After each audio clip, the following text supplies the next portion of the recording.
live, deuxième tentative. J'ai eu un problème de réseau, donc j'ai tout coupé et je recommence tout. Alors comme vous le voyez, je suis encore à Paris pour quelques heures. Je repars tout à l'heure pour mon pays chaud parce que là, j'avoue que il fait froid. Donc, le but de cette vidéo est de faire un petit débrief du live qui a eu lieu mardi soir avec ABC Talk sur l'astrologie lunaire par rapport à différentes questions que je reçois depuis ce live et notamment des commentaires que j'ai vus sous la vidéo qui disaient mais pourquoi refaire en gros une astrologie alors que l'astrologie classique fonctionne très bien pour l'analyse de la Lune. En effet, c'est globalement le cas. Enfin, c'est-à-dire qu'on analyse la Lune par rapport au thème et on sait que la Lune symbolise certaines choses, etc. Et ça fonctionne très bien, mais c'est un aspect assez général en fait. Alors que l'astrologie lunaire est une relecture complète du thème et pas que de la Lune. On l'a abordé évidemment à travers la Lune lors du live parce qu'il fallait bien parler d'une planète et comme c'était l'astrologie lunaire, forcément on analysait la Lune. Mais il ne s'agit pas que de la Lune dans l'astrologie lunaire. En fait, comme j'ai tenté de l'expliquer lors de ce live, on parle de deux fonctions globalement en lien avec les demeures lunaires et les maisons lunaires. Les demeures lunaires, c'était ce que j'ai fait, c'est-à-dire j'ai proposé une interprétation de la Lune dans les demeures lunaires. Les demeures lunaires parlent de l'individu par rapport à son rôle social, en fait, de la manière dont il se présente au monde, la manière dont il incarne sa fonction dans sa vie, mais en lien avec le rôle qu'il tient avec les autres, avec la société, avec l'aspect extérieur à lui. Et donc, on fait bien sûr une analyse à nouveau, mais de l'ensemble des planètes et pas que de la Lune dans l'astrologie lunaire, puisqu'en fait, l'ensemble des planètes vont également se situer dans différentes demeures lunaires et elles ont donc un autre aspect, quelque chose de plus caché, inconscient. C'est pour ça que je disais que pour moi, c'est une astrologie de l'inconscient, parce que ça vient nous donner et révéler des aspects différents, non pas différents de ce que l'on connaît du thème natal, mais supplémentaires par rapport à la volonté de la planète, par rapport à ce qu'elle souhaite mettre en œuvre, mais qui n'est pas conscient, c'est-à-dire pas dans le rôle de ce que l'on voit en fait. Donc c'est une autre approche vraiment qui complète, elle ne remplace pas, elle complète l'analyse classique du thème natal. Et les maisons lunaires, donc on l'a approché lors du live avec les dieux lunaires dans la méditation qu'on a fait.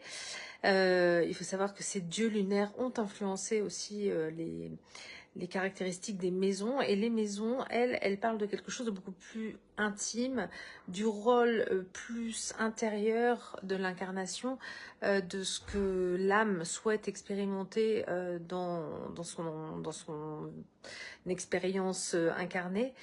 Et qui donne aussi plein d'aspects par rapport à ce qui peut être en jeu dans votre vie, mais encore une fois, qui n'est pas accessible par la conscience, puisque tout le principe de l'astrologie lunaire, c'est que c'est l'âme qui parle, et donc c'est l'inconscient qui se révèle.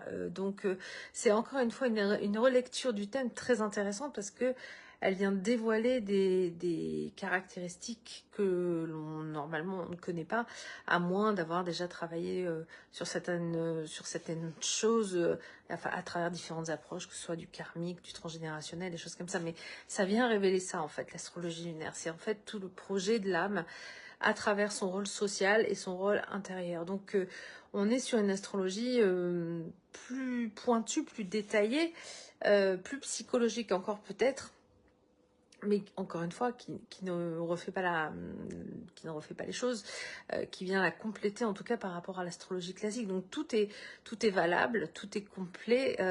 Si je devais caractériser les choses, je dirais que l'analyse classique de l'astrologie, c'est un peu comme quand vous allez voir votre généraliste et que il va vous donner une analyse de votre problématique si vous allez le voir pour un problème particulier. Et puis l'astrologie lunaire, on va aller dire, c'est l'équivalent d'un spécialiste. C'est lui qui va vraiment aborder son domaine et aller chercher plus en profondeur les caractéristiques, les origines du mal dont vous pouvez souffrir éventuellement. Donc je ne sais pas si c'est très perspicace de le voir comme ça, mais en tout cas on voit la différence entre le côté général et le côté plus spécialisé pour aborder les choses.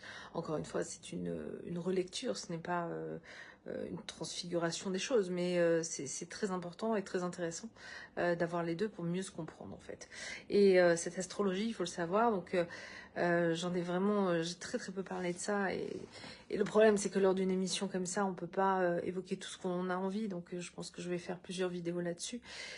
Mais donc je disais que le seul, à mon sens, qui a vraiment détaillé l'astrologie lunaire aujourd'hui, c'est Alexandre Volgin. Mais la problématique que moi j'ai rencontrée à travers ça, c'est qu'il fait plutôt une sorte il répercute en fait toutes les traditions qui ont justement analysé les demeures et les maisons lunaires, à savoir les Chinois, à savoir les Hindous, à savoir je pense que c'était les Hébreux dans la Kabbale. Il y a aussi un aspect moyen-oriental, enfin voilà. Mais il nous fait une sorte de catalogue de ce que chacun a dit, et parfois pour certaines demeures, les uns et les autres s'opposent. Donc c'est compliqué de faire une interprétation quand vous avez deux choses qui se disent, qui sont complètement contraires l'une à l'autre. Et moi, je suis en train de revisiter complètement ça pour avoir une vision plus claire et plus personnalisée du coup des choses. Donc je suis en cours d'écriture là d'un livre là-dessus. Et donc, encore une fois, c'est complémentaire au thème natal. Ce n'est pas, ça n'est pas indispensable, bien sûr, dans le cadre d'une lecture astrologique, mais c'est très intéressant d'avoir d'autres informations qui sont en lien avec ce que l'on connaît déjà de soi. Voilà. Si bien sûr vous souhaitez faire votre thème ou connaître un peu plus de choses sur l'astrologie lunaire, je vous invite à prendre un rendez-vous en astrologie. Pour tous ceux qui continuent à me dire et ma lune en temps et machin, etc.